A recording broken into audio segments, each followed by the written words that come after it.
하나님의 말씀 마가복음 14장 27절부터 보시겠습니다. 27절. 예수께서 제자들에게 이르시되 너희가 다 나를 버리리라. 이는 기록된 바 내가 목자를 치리니 양들이 흩어지리라 하였습니다. 그러나 내가 살아난 후에 너희보다 먼저 갈릴리로 가리라. 베드로가 여짜오되 다 버릴지라도 나는 그리하지 아니하겠나이다. 예수께서 이르시되 내가 진실로 내게 이르노니 오늘 이 밤 닭이 2번 울기 전에 내가 3번 나를 부인하리라. 베드로가 힘있게 말하되 내가 주와 함께 죽을지언정 주를 부인하지 않겠나이다 하고 모든 제자도 이와 같이 말하니라. 우리 오늘은 27절부터 72절까지입니다. 공회에 의한 정죄예요. 일단 구속을 위한 사역을 증거하시면서 성경대로 죽으심을 증거하는 내용인데 지난 시간에 만찬을 통해 가지고 증거를 하셨고 오늘은 공회에 의한 정죄에 의해서 주님이 구속을 이루시는 이제 메시아로 높으신 신분을 가지고 계셨다고 하는 사실을 증거하는 내용입니다. 역설적이고 우리 예수님의 높아지신 신분이 이와 같이 이제 만찬을 통해 가지고 유월절을 치르게 하시고 공회에 의해서 정죄를 당하시거든요. 이것이 지금 성경에서는 이제 그 예수님께서 성경적인 근거를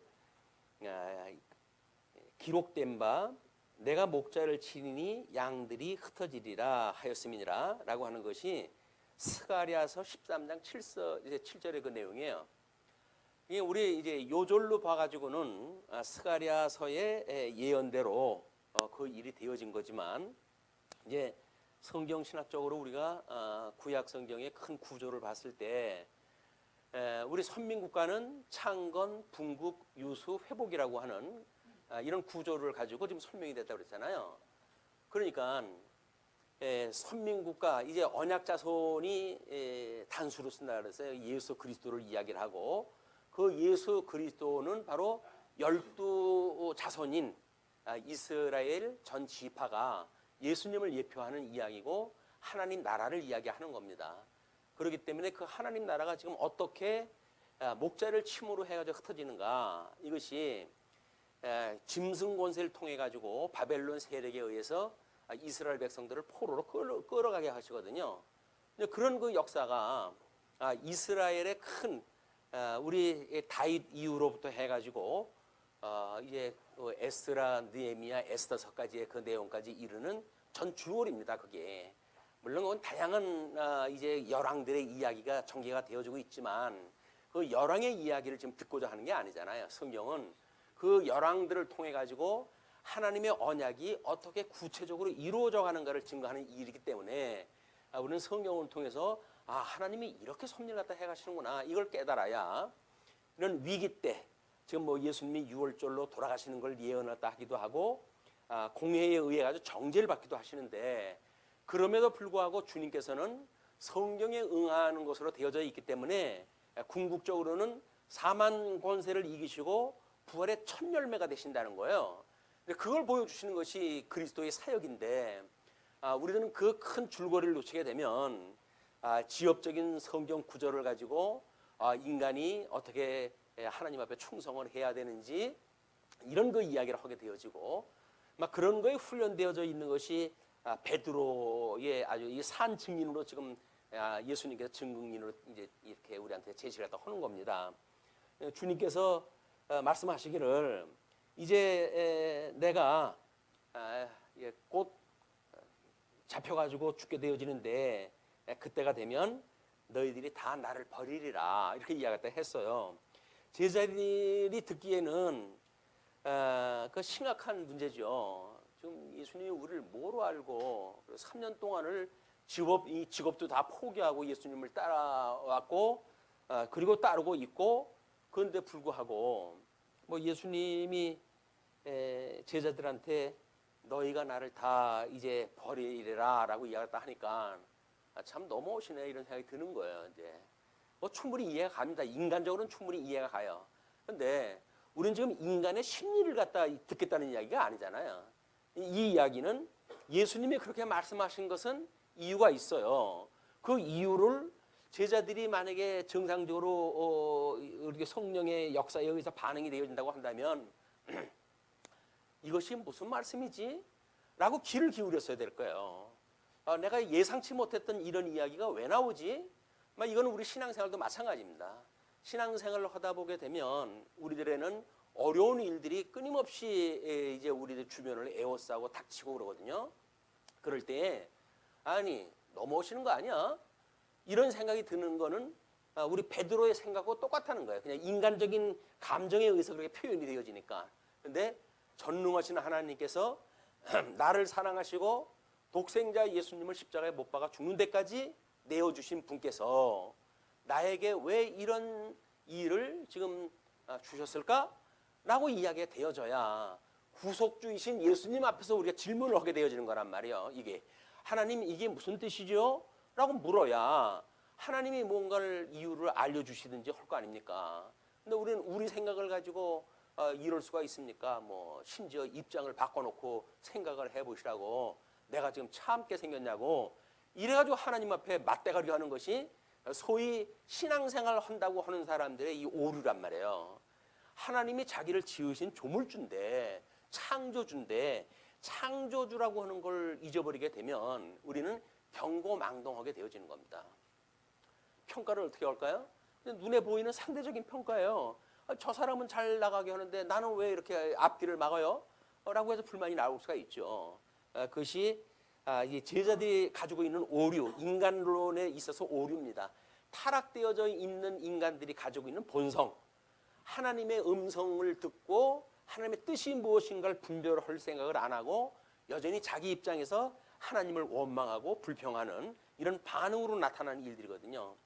이제 베드로가 제일 원래 이제 성격이 불같은 성격이니까 나서기 좋아하고 그러니까 예수님이 그렇게 이야기했다 하고 이제 성경적인 근거까지 되잖아요. 목자를 치르니 양들이 흩어지리라 이렇게 했기 때문에 내가 그렇게 되어지는 거야 라고 이야기를 했는데 그러면서 이제 내가 살아난 후에 너희들이 그렇게 날 버리고 흩어지지만 내가 살아난 후에 너희보다 먼저 갈릴리로 가 있을 것이다. 이제 이렇게 이야기를 하는 거예요. 근데 이 베드로가 여짜오되 다 버릴지라도 나는 그리하지 않겠나이다. 다 버릴지라도라고 하는 그 이야기는 다른 사람하고 나하고 동격으로 취급하지 마세요. 이제 그 이야기거든요. 교만이 하늘을 찌르는 거예요. 베드로의 교만이 하늘을 찔러요. 우리는 신앙생활을 뭐가 한다고 생각이 들게 되면 이런 오류에 빠져요. 하나님 앞에 뭐 우리가 최선을 다하고 신앙생활을 한다고 착각이 드니까 어떤 그 불이익이 있을 때 죽을지라도 뭐 이렇게 하면서 하나님 앞에 맹세라고 그러거든요. 근데 그게 하나님의 뜻을 분별하고 그러는 것이 아니라 자기의 믿음을 과신하는 대로부터 나오는 오류가 대부분이다. 우리가 생각해 볼 필요가 있습니다. 그런데 베드로가 그렇게 이야기하다 하니까 다 버릴지라도 나는 그리하지 않겠습니다 라고 이야기를 하니까 예수께서 이르시되 내가 진실로 내게 이르노니 오늘 이 밤 닭이 2번 울기 전에 내가 3번 나를 부인하리라. 이제 이렇게 될 적에는 표적적인 증거를 잡아야 돼. 이렇게 확증적으로 해가지고 새벽에 이 베드로가 그 이야기 할 때 예수님을 배반할 때 닭이 우는 그런 상황 이런 것들은 예견치 못했던 거예요. 이제 우리 베드로는 그냥 뭐 성격대로 해가지고 이야기를 한 거지. 뭐 전후 좌우 따지고 이 이야기한 것도 아니잖아요. 그러니까는 예수님께서 이제 내가 그 2번 울기 전에 3번 나를 부인할 것이라고 이야기를 해요. 자 이렇게까지 나오면 예수님 뭐 끝장 보자는 겁니까? 라고는 오기가 발동하죠. 베드로의 오기가 어떻게 나옵니까?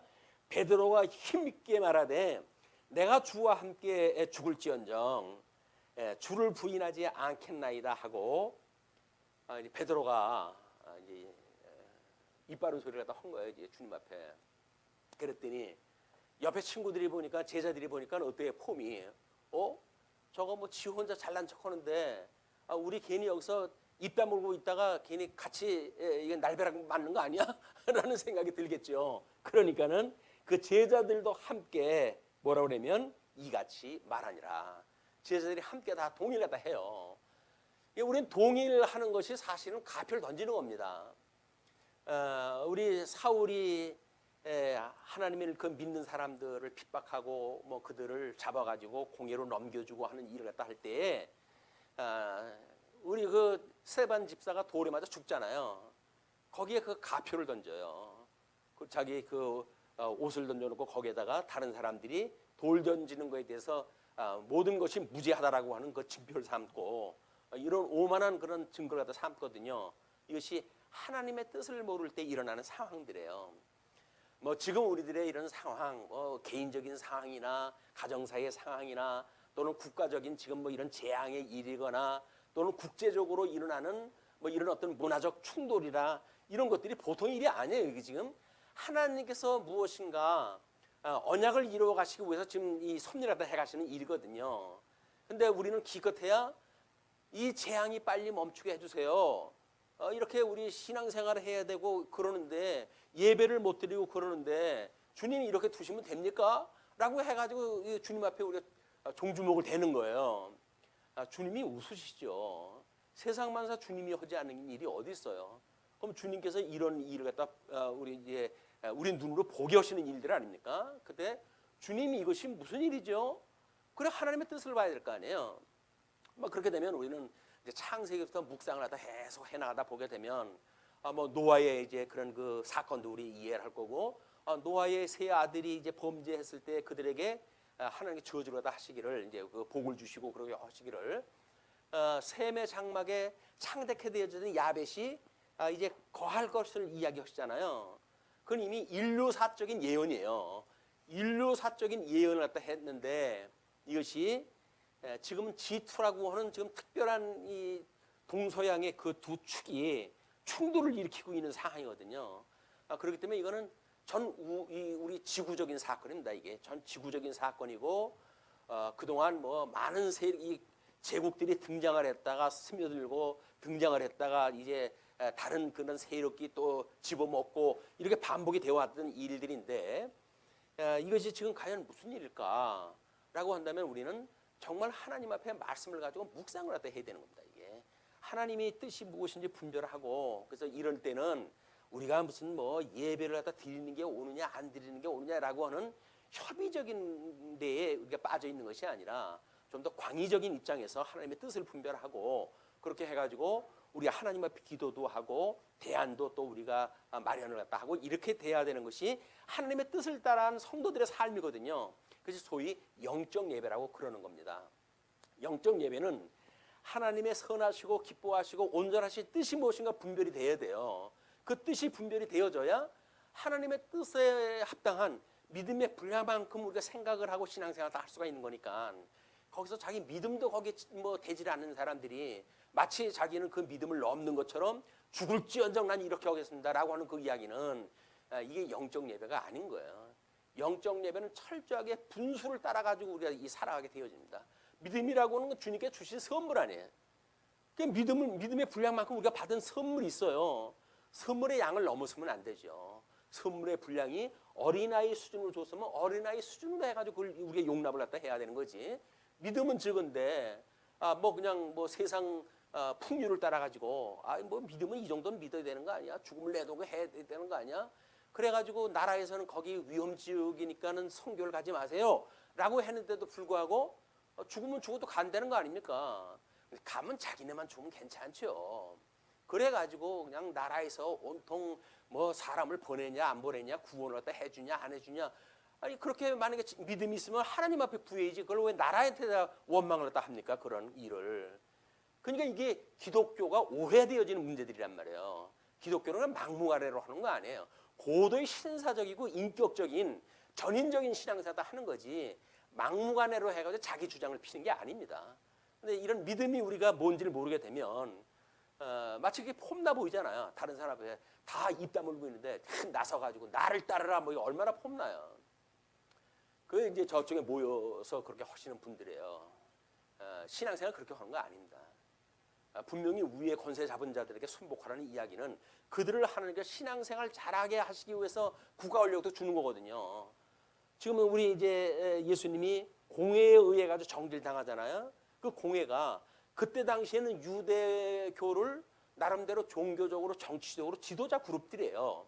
물론 예수님을 대적하는 세력들입니다. 그러나 그 대적이 자기네 영광을 위해서 그 일을 또 한다고 하지만 결국은 뭐예요? 예수님을 죽으시고 죽은 가운데 부활하시는 영광을 보이시기 위한 도구 아니에요. 그럼 도구라고 우리가 그걸 봐야지. 그걸 마치 짐승 권세가 이렇게 할 수가 있어? 이렇게 해가지고 짐승 권세를 혈과 육의 전쟁처럼 이야기하는 건 말이 안 되는 거다. 우리의 쓰임은 혈과 육에 대한 게 아닙니다.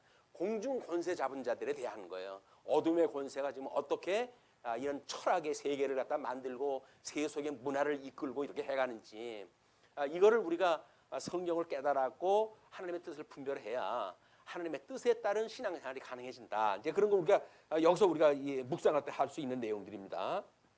자, 그런데 32절로부터 42절 보시게 되면 겟세마네 기도가 나와요. 거기가 그들이 겟세마네라 하는 곳의 이름에 예수께서 제자들에게 이르시되 내가 기도할 동안에 너희는 여기 앉아 있으라 하시고 베드로와 야고보와 요한을 데리고 가시일세 심히 놀라시며 슬퍼하사 말씀하시되 내 마음이 심히 고민하여 죽게 되었으니 너희는 여기 머물러 깨어 있으라 하시고 우리는 이 겟세마네 동산의 그 기도에서 두 가지를 주목을 갖다 해볼 필요가 있어요. 아까 제자들이 다 함께 한 이야기가 뭡니까? 예수님이 죽을 때 우리도 같이 죽을 거예요 라고 했었어요. 그거를 너희들의 뜻대로 되어지는 게 아니야 라고 하는 걸 보여주는 장면이 바로 이 장면이고 뿐만 아니라 예수님께서 그들에게 하나님의 뜻이 이루어지는 것이지 내가 비록 삼위일체 하나님 중에 한 분 아니에요. 성자 하나님으로 오셨으니까 그분이라고 해가지고 독단적으로 자기 뜻대로 하시는 것이 아니라고 하는 걸 보여주는 일입니다. 그걸 우리가 오해를 하게 되면 예수님만 믿으면 뭐 하나님 뜻하고도 상관없이 무조건 뭐가 된다고 생각을 한다든지 이런 것도 오류가 있는 거거든요. 그런 걸 우리가 여기서 한번 주목을 갖다 해서 볼 필요가 있습니다. 자, 겟세마네라고 하는 곳에 이르러 가지고 예수님이 제자들한테 당부를 해요. 내가 기도할 동안에 너희는 여기 앉아 있으라. 여기 앉아 있으라는 이야기는 그냥 앉아서 농담하고 그런 얘기 하라는 얘기 아니잖아요. 주님이 기도하니까 함께 기도하라는 이제 그런 뜻이죠. 그리고 거기서 3인방이에요.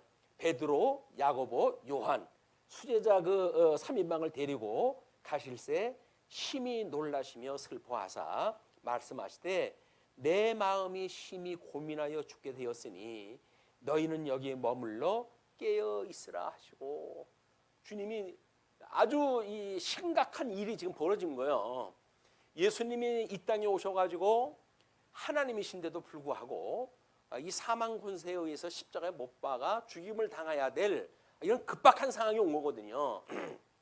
이런 일들을 우리 영지주의를 이제 여기 소개를 했다 했는데 영지주의라고 하는 자들이 이때 이제 등장을 한 적그리스도의 종류 중에 한 부류예요.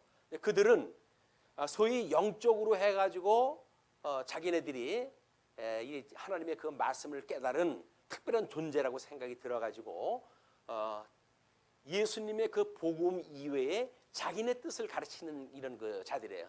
그래서 성경 전체에서는 이 영지주의를 배격을 하고 경계하다 하고 그러거든요. 그때 그런 것이 영지주의뿐만 아니라 영지주의 제목이 뭐냐면 영지주의와 구원파의 교리라고 하는 것으로 소개가 되어진 거예요.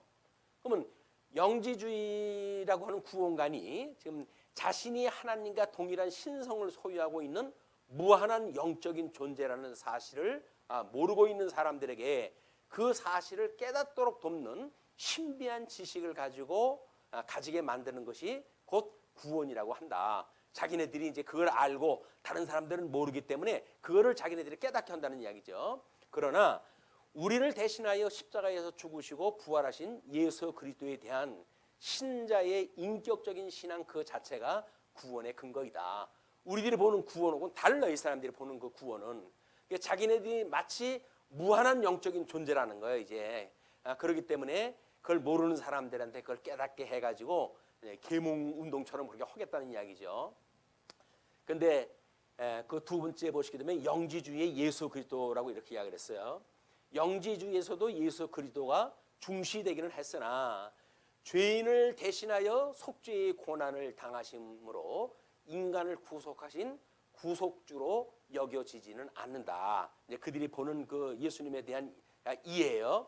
그리고 거듭나면 완전한 의인이 되고 육체로 범하는 죄는 죄가 아니라는 교리를 갖게 되어지는데, 왜냐하면 1번 그 사항에서 이들은 예수님이 이 땅에 오셨다는 이야기는 하나님이 이 땅에 오셨다고 하는 그 사실은 이거를 우리가 이제 영지주의에서 이야기하는 내용들이에요. 그걸 우리가 그대로 용납을 갖다 할 수는 없다. 받아들일 수는 없다. 왜냐하면 이제 가현설이라고 이야기했다 합니다. 가현설, 가짜로 예수님이 하나님이 인간의 모습을 입고 가짜로 등장이 되어졌기 때문에 십자가에 못 박아 죽임을 당하신다든지 하는 그런 것이 그렇게 심각한 문제가 아니라는 거예요. 이제 그거는 이런 거를 가르치기 위한 어떤 계시적인 사건이지, 직접 정말 하나님이 십자가에 못 박아 죽임을 당한다든지 이런 걸로 오해를 하면 안 된다. 자기네들의 아주 그 유식한 그런 철학적인 사고를 가지고 그걸 주장하는 자들이거든요. 그렇기 때문에 그들의 육신에 대한 그 특별한 감각이 달라요. 믿음의 자세에 대한 것이 다른데, 그 거듭나면 이제 완전한 의인이 되기 때문에 육체로 범죄하는 죄는 죄가 아니다라고 하는 교리를 갖게 되어지잖아요. 첫 번째가 도덕, 윤리, 죄를 초월하는 영지주의가 돼서 구원받은 이후에 육신으로 짓는 죄가 더 이상 죄가 아니라고 합니다. 우리가 육신이라고 하는 그 이야기는 예수님을 믿을 때 완전히 이제 구원을 받았다. 그렇기 때문에 육신으로 이제 우리가 구원을 받은 그런 이후에 사람들의 육신으로 짓는 죄들, 이런 문제가 안 된다는 이야기예요. 구원파의 그 교리는 바로 뭐냐면 이제 아마 이렇게 이야기를 합니다. 인간의 구원을 영의 구원, 혼의 구원, 육의 구원으로 나눠서 설명했다 하는데, 인간을 영, 혼, 육으로 구분하는 비성경적인 3분설에 기초하고 있다. 우리는 영과 육이라고 하는 2분설을 가지고 있는 것이 장로교회의 표준교리에 의한 그 이론이에요. 그냥 영과 육으로 만들어진 인간인데, 이 사람들은 혼까지 거기다 집어넣어가지고 영과 혼과 육이라고 하는 3분설을 기초로 하고 있는 인간론을 가지고 있습니다. 그래서 이런 물질과 합리적인 영이 하나의 육체 안에서 상호 모순되지 않고 조화되게 만들어주는 중간자인 혼을 상정하는 그리스 철학에서 비롯되었다. 우리 플라톤의 사상은 아주 극단적인 이원론이라고 그랬잖아요. 이데아 사상과 이 땅이라는 현상의 사항을 가지고 이 세계관을 설명을 했단 말이에요.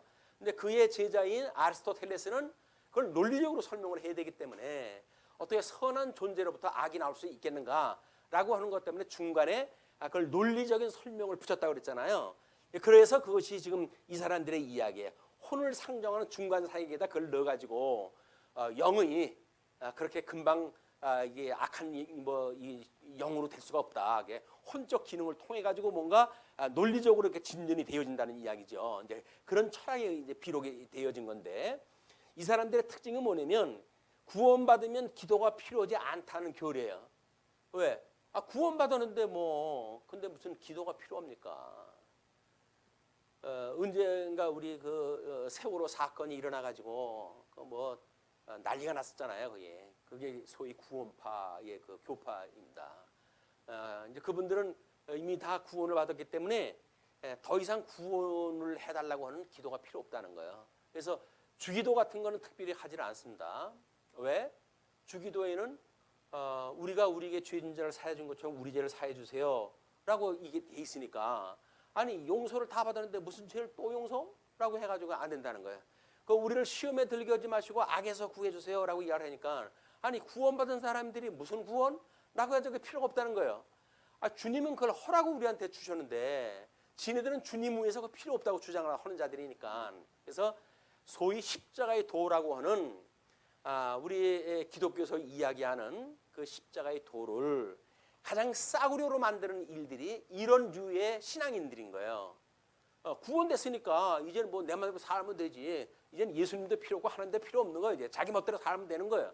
라고 하는 것이 이 복음을 싸구려 복음을 만들어 가지고 사람들이 구원의 열매를 맺는 일들을 등한시하게 되어진다. 신앙생활이 얼마나 인격적으로 고고한 우리 예수 그리스도의 형상을 닮아가는 의와 진리의 거룩에 우리가 참여되어지는 성도의 삶을 살아가는가에 대한 거에 관심이 없고 먹거리나 가지고 뭐 주냐 안 주냐 가지고 하나님 앞에 따지니까 이런 사람들은 이 복음이 싸구려 복음이에요. 싸구려 복음.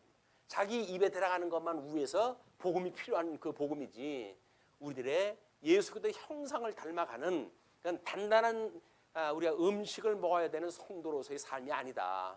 그래서 싸구려 복음 한국 교회 80~90%가 전부 싸구려 복음을 가지고 있는 구원파적 교리를 가지고 있어요.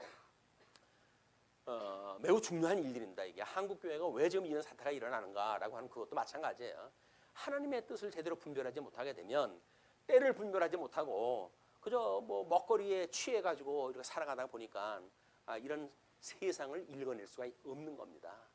이것이 이제 한국 교회 지금 뭐 타락상이니 뭐 어디 교회에서는 뭐 비원을 자기 비원까지 먹으라고 하는 그런 담력 훈련도 시킨다고 그러지 않았어요? 뭐 그 목사님은 그게 아니라고 변명을 했다 하던데 뭐 수많은 사람들이 간증을 하고 그러잖아요. 그 사실이 그렇다고. 그런데 뭐 자기네들은 그게 상식적인 거지 그걸 진짜 먹으라고 그랬겠냐 우리 이야기를 하는데 먹은 사람이 그 사진까지 올려놨는데 어떡할 거예요? 그 불이익을 당해가지고 안 되니까 그 공동체에 살 수가 없으니까 시킨 대로 해야 되는 거예요. 공동묘지 가가지고 담력 훈련하다 받고 거기서 성도들 갖다 두들겨 패고 뭐 이렇게 해가지고 아니 대적하고 싸우는 것도 우리가 공중권세의 잡은 자라고 이 잡은 자와의 싸움이라고 그러는데 성도의 교육을 무슨 삼청대입니까? 그런 교육을 시키게 이런 무지막지한 것이 지금 기독교의 이 상황의 현 상황. 정신 차리지 않으면 언제 어디서 우리가 이렇게 잡혀갈지 모릅니다. 이 마귀 권세에 늘 깨어 있어야 될 이유인데 지금 이제 이런 그 구원파의 논리처럼 지금 이때 제자들이 가지고 있는 상황도 다르지가 않은 거예요. 그래서 지금 그 예수님한테 요한을 데리고 갔을 때 예수님은 지금 당신이 생각할 적에는 죽으러 가시는 거 아니에요? 죽는 거를 대비해서 기도를 하러 가시는 거 아니에요? 그러니까는 심각한 그 상황 속에서 그를 성경에서 이렇게 표현합니다. 심히 놀라시며 슬퍼하사. 예수님 심정은 그런 거예요. 제자들은 뭐 아까 죽으면 같이 죽겠다고 뭐 큰 소리 땅땅 치던 인간들이 이렇게 하고 있거든요. 조금 나아가사 이게 이제 34절 말씀하시되 내 마음이 심히 고민하여 죽게 되었으니 너희는 여기 머물러 깨어 있으라 하시고 죽게 되었다고 이야기를 해요. 아까 죽을 때 당신 죽는다고 하면 나도 같이 죽는다 이렇게 이야기를 했잖아요. 그럼 예수님이 지금 죽게 되어졌다고 한다면 그걸 뭐 감정적으로 공감이 가야 되는 거 아니에요? 죽을 때 같이 죽겠다고 하는 인간들이 예수님이 죽게 됐다고 그러는데 그거에 대해서 아무런 이 감정의 동화가 없다고 한다면 거짓말이에요. 그게 공감성이 없는 이야기는 사실은 전부 공허한 이야기들입니다. 그러니까 조금 나아가사 땅에 엎드려 될 수 있는 대로 이때가 자기에게서 지나가기를 구하여 이르시되 아빠 아버지여.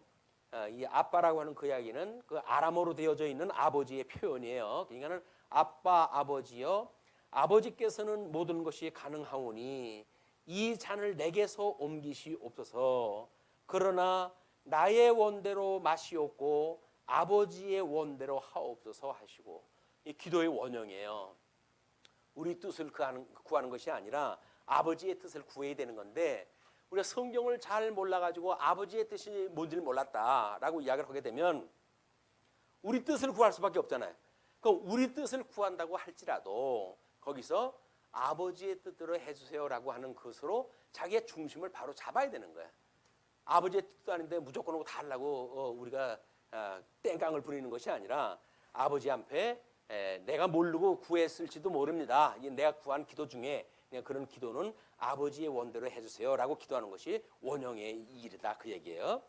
그 다음에 돌아오사 제자들이 자는 것을 보시고 베드로에게 말씀하시되 시몬아 자느냐? 내가 1시간도 깨어 있을 수 없더냐? 물어봐요. 그게 무슨 이야기예요? 아까 죽는 데까지 자기가 같이 죽는다고 그랬으니까 그럴 수가 없다는 이제 이 자기네들은 죽는 데까지 같이 간다는 이야기 아니에요. 예수님이 기도를 하러 간 새에 잠이 와가지고 안 되는 거야. 철야 작업해가지고 힘든 거고 다른 거예요. 이거는 얘네들은 지금 예수님과 같이 있던 사람들이니까 이렇게 해가지고 이 눈꺼풀이 찍어 누르는데 이게 보통 무게가 아닙니다. 이 눈꺼풀 무게가 보통 무게가 아니에요. 아무리 부릅뜨려고 해도 안 돼요. 이게 인간의 이 한계거든요. 제자들한테 그걸 보여주신 거예요. 아니 자는지 몰라가지고 예수님께서 물으시겠어요? 베드로야 자느냐? 그 뭐야? 그 앞에 뭐라 그래? 자는 것을 보시고 베드로에게 말씀하시되 시몬아 자느냐? 내가 1시간도 깨어 있을 수 없더냐? 라고 이야기를 하는 거예요. 주님이 기도하는 동안 잠시 그 기도를 돕고 그렇게 심각한 이야기를 하는 상황이니까 네가 지금은 이럴 때가 아니지. 그런 이야기예요. 여기서 이러시면 안 됩니다. 그러니까 시험에 들지 않게 깨어 있어 기도하라. 마음에는 원이로되 육신이 약하도다 하시고 이 이야기는 뭡니까? 네가 마음은 그런 마음이 있는지를 알아. 내가 죽을 때 함께 죽겠다라고 하는 그런 마음이 있는 것도 알아. 그러나 성령께서 감동을 주어가지고 너로 하여금 그걸 이길 수 있는 권능을 주어야 되는 일이지 너의 의지를 가지고 되는 일이 아니야. 이걸 깨닫게 해주시는 거예요. 그러니까 우리는 예수님은 끊임없이 예수님을 믿지 않는 걸 인정을 해요. 너희들 나를 믿지 않아도 구원을 받는다. 그러나 성령의 그 회방을 또 하게 되면 너희들 구원을 못 받아. 그 이야기는 뭡니까? 예수님 부활하기 전까지는 다 안 믿어요. 그러나 이 성령이 오셔서 감동을 받게 되면 권능을 입고 증인의 삶을 살아가게 되잖아요. 그때 우리가 이제 증인의 역할을 하니까 이제 그렇게 베드로한테 그 사건을 또 이제 기억을 나게 될 거예요. 그래서 사도행전에 그 방언의 역사가 일어나고 이제 성령 강림에 대한 일이 있을 때 베드로가 수많은 사람들 앞에서 강론을 갖다 하잖아요. 그것이 이런 경험이 없으면 안 될 일이에요. 우리는 여기서 과정적인 섭리에서 베드로가 딱해 보일지 몰라요. 그러나 남의 일이 아니에요. 우리 일이랑 똑같은 겁니다. 그러나 하나님께서 우리의 필요한 증인으로 쓰실 때에는 어떠한 그런 그 위협이 온다 할지라도 그 일을 다 할 수 있는 것 그렇게 되어져야 이건 성령의 권능으로 된 거로구나 라고 해서 그 모든 영광을 주님께 돌릴 수가 있잖아요. 그렇지 않으면 내가 했어요 라고 그럴 거예요. 이거 내가 다 했다고 그렇게 할 거예요. 이거를 이제 하나님께서 가르쳐 주시는 모습이에요. 자, 다시 나아가 동일한 말씀으로 기도하시고 다시 오사 보신즉 그들이 자니 이는 그들의 눈이 심히 피곤함이라. 그들이 예수께 무엇으로 대답할 줄을 알지 못하더라. 두 번째는 민망했죠. 자기네들도 이거 말할 게 없는 거예요. 그냥 대답할 줄을 알지 못했더라. 그러면서 세 번째 오사 그들에게 이르시되 이제는 자고 쉬라. 그만 되었다. 때가 왔도다. 보라 인자가 죄인의 손에 팔리느니라. 드디어 제자들 세 번째 오니까 또 자요. 그 이야기는 뭐예요?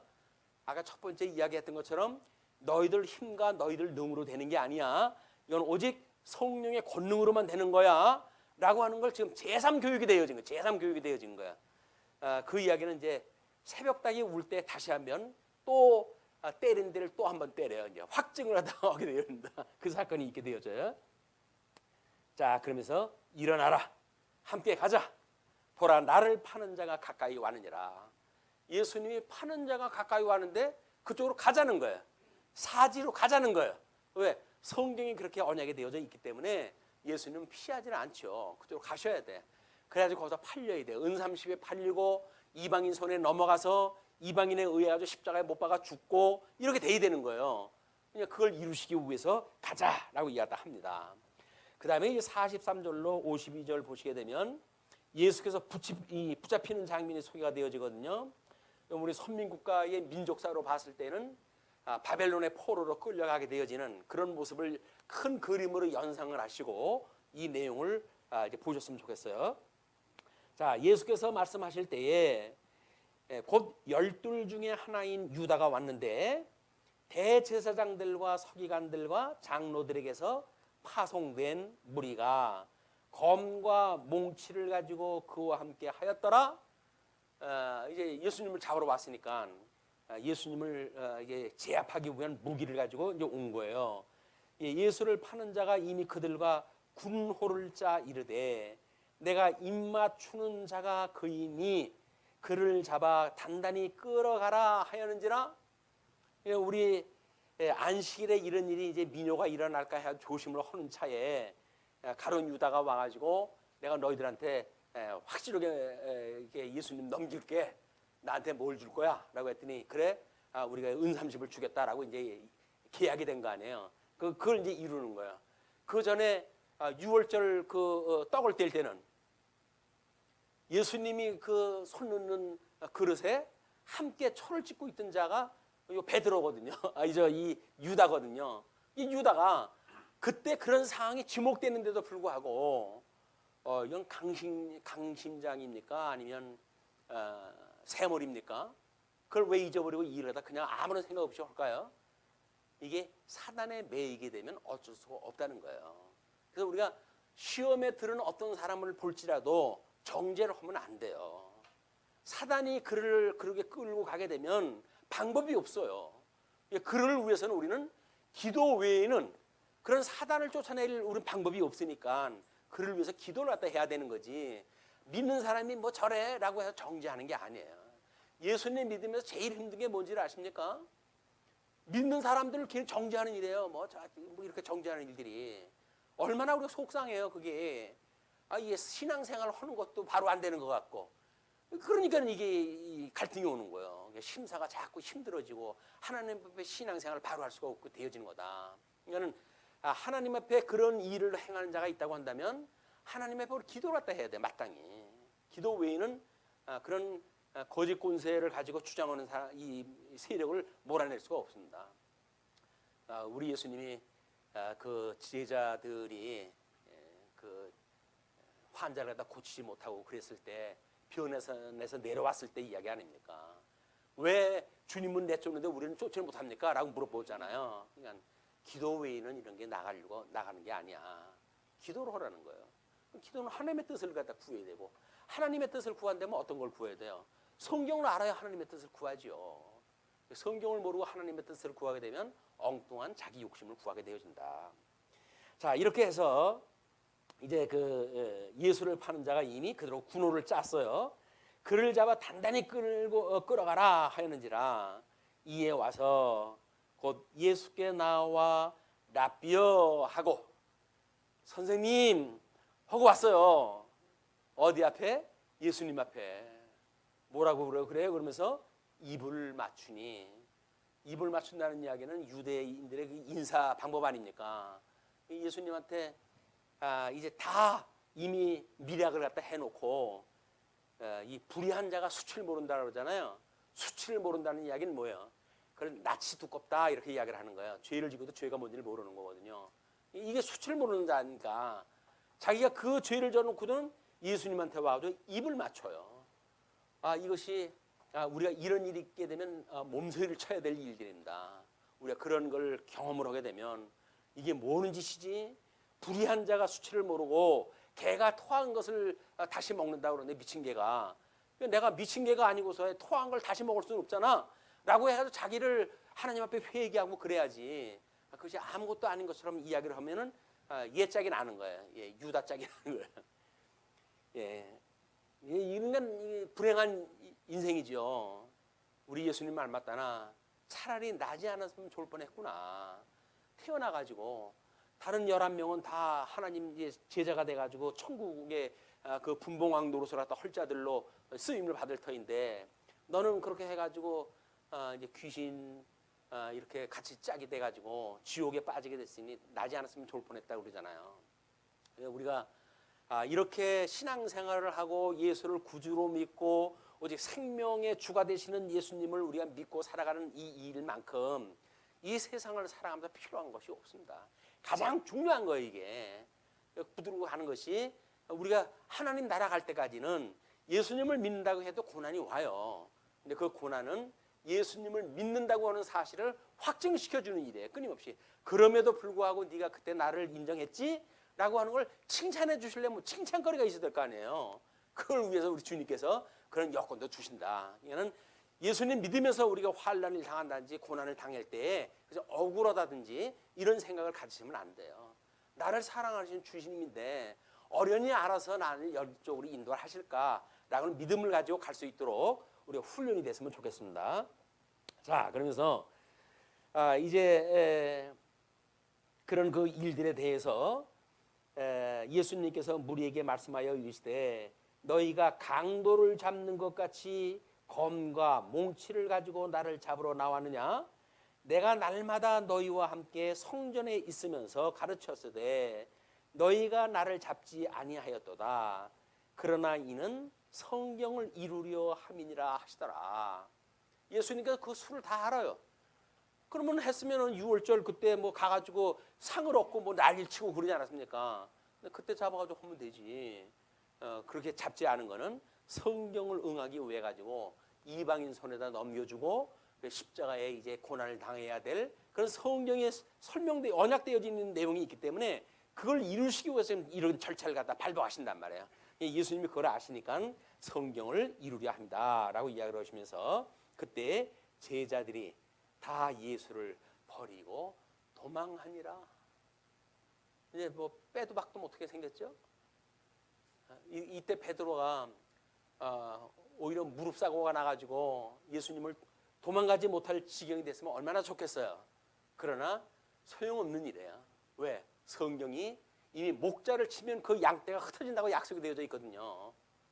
그래서 목자가 중요한 겁니다. 예수님을 치게 되면 다 흩어져요. 주님의 몸된 교회도 마찬가지예요.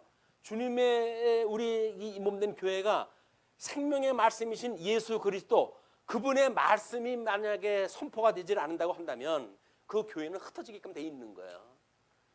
주님의 말씀, 이 교회는 주님의 말씀이 선포가 되어야 된다. 생명의 말씀이 선포가 되어야 돼요. 십자가의 도가 선포가 되어야 돼요. 예수 그리스도의 죽으심과 부활이 선포가 되어야 되는 거예요.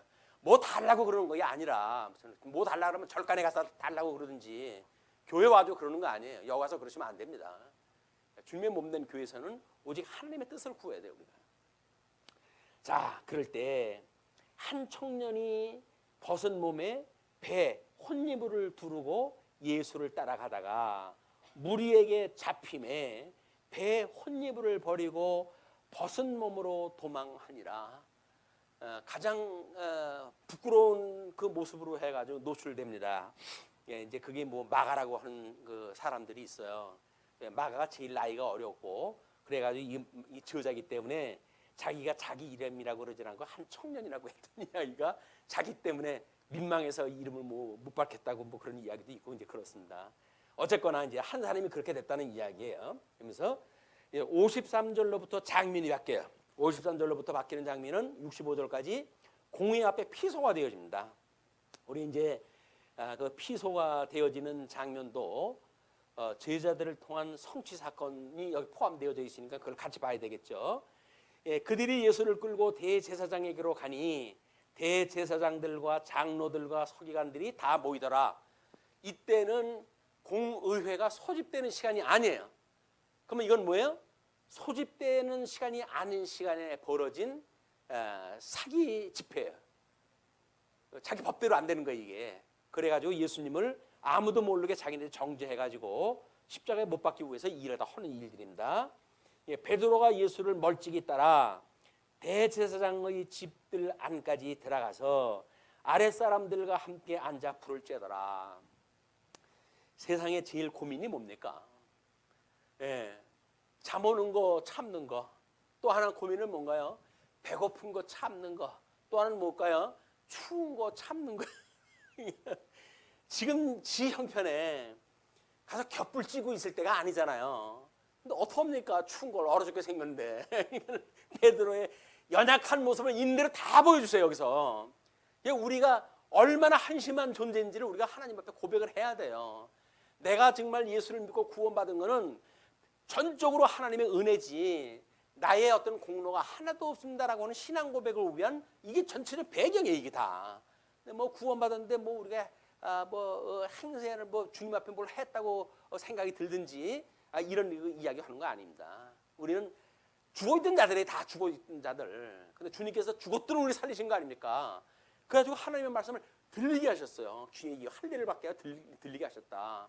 그러니까 우리가 살아났다고 하는 그 이야기는 죽었던 우리를 살려주신 분이기 때문에 우리가 뭐 살아있었기 때문에 뭐를 더 들을 수가 있고 뭐 어쩔 수가 있고 해가지고 예수님을 믿은 게 아니라 죽었던 우리를 살리셔가지고 예수님을 믿게 하신 거다.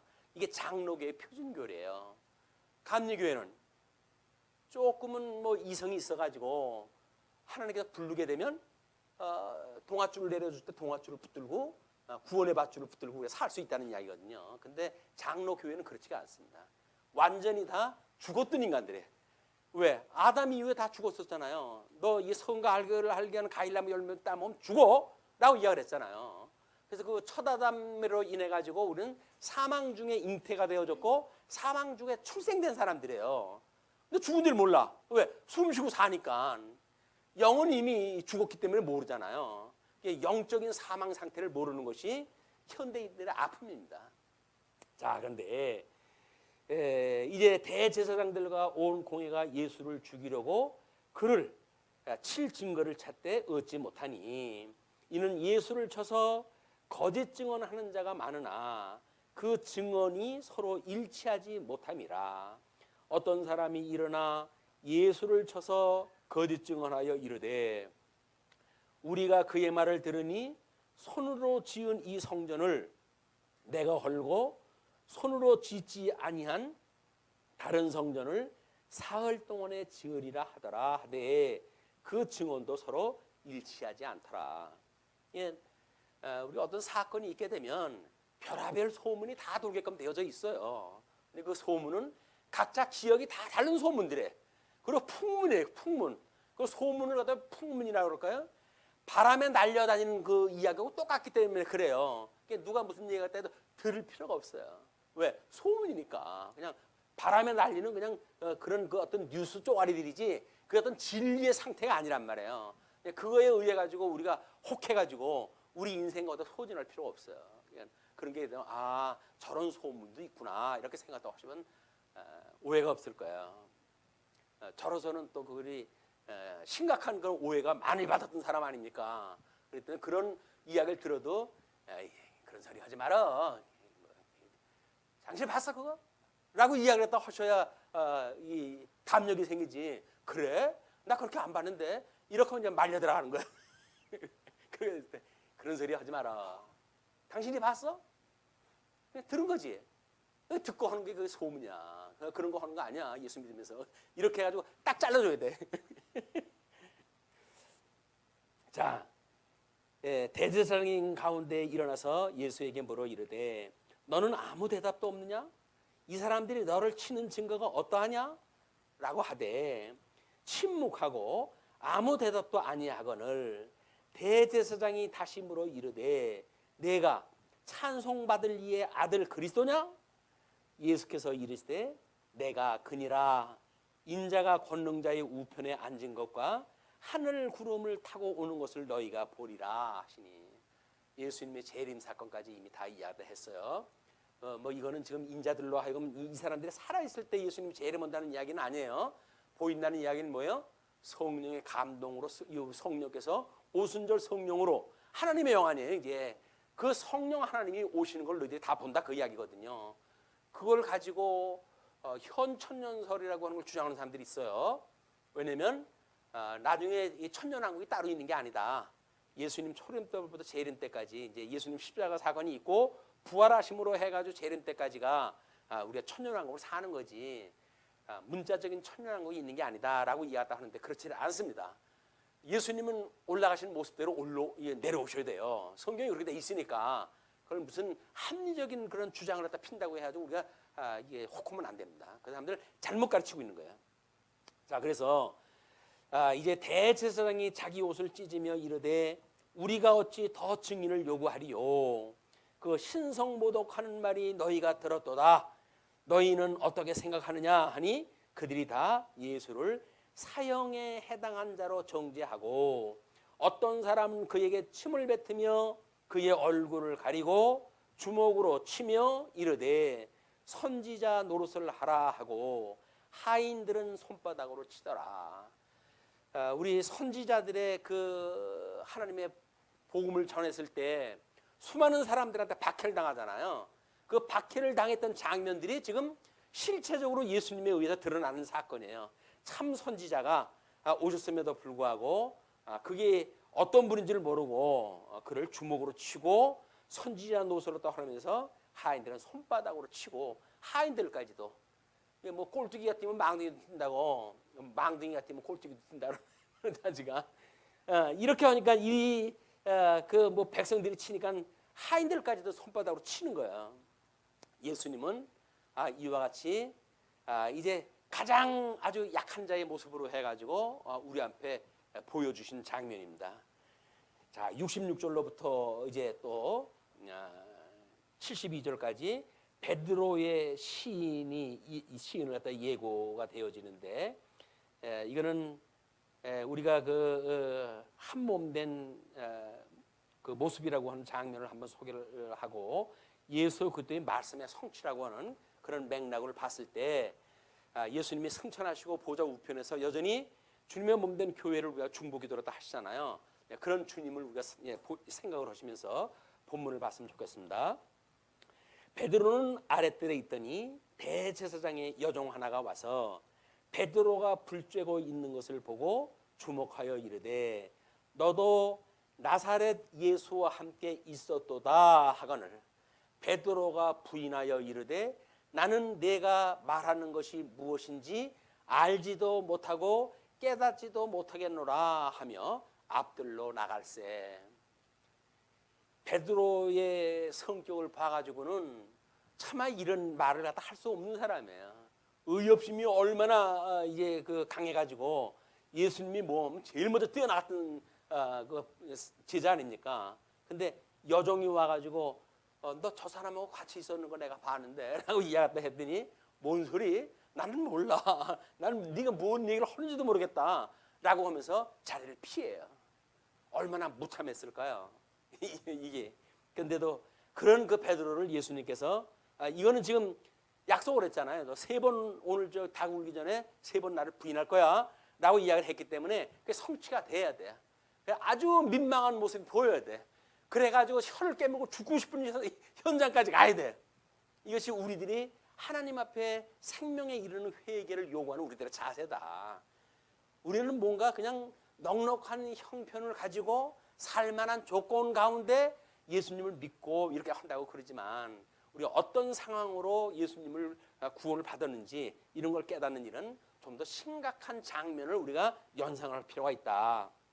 자, 그렇게 했는데 이제 그 여종이 그를 보고 곁에 서 있는 자들에게 다시 이르되 이 사람은 그 도당이라 이렇게 또 이야기를 해요.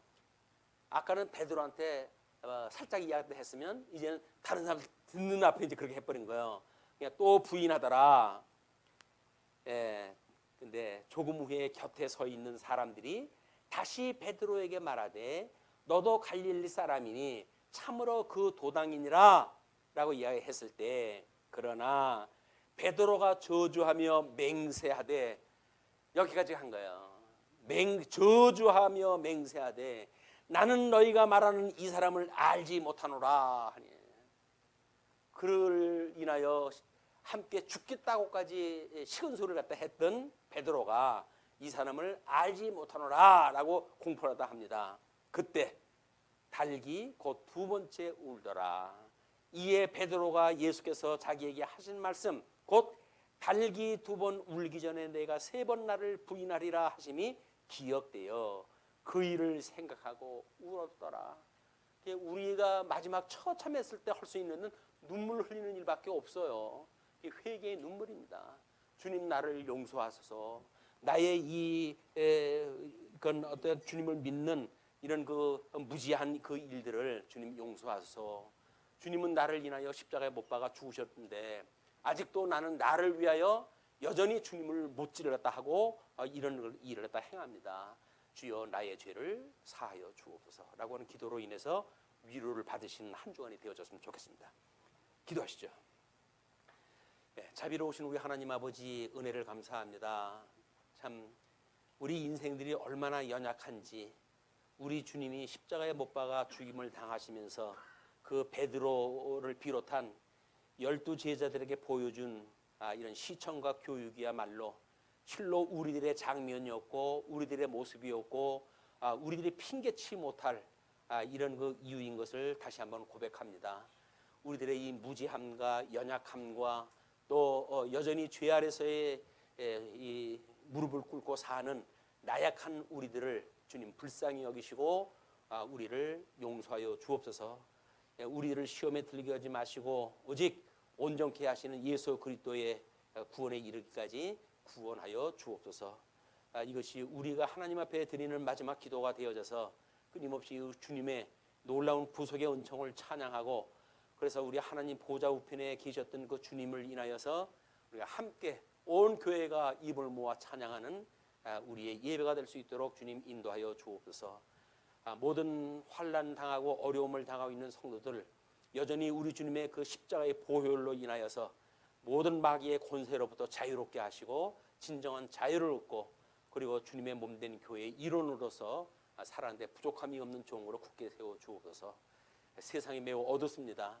그러므로 어두운 이 문화 속에 교회가 신음하고 있고 이런 가운데 주님 말씀운동 서원교회를 세워주셔서 진리를 보수하고 전성하게 하시는 이 놀라운 은혜에 참여케 하심을 감사하고 감사합니다. 이 은혜에 우리를 참여케 하셨사오니 우리 하나님께서 진리를 오고는 세에게 전승하고 보수할 수 있도록 주님 힘을 더하여 주옵소서. 이를 위하여 말씀으로 기도로 연보로 또는 받은 은사를 따라서 섬기는 손길 위에 우리 주님 크신 은총이 함께 하시기를 비옵고 또 흩어져 있는 한 주 동안도 여전히 은혜의 장중 아래 저희를 두시옵기를 비오며 우리를 구원하신 우리 주 예수 그리스도의 이름으로 기도하옵나이다. 아멘.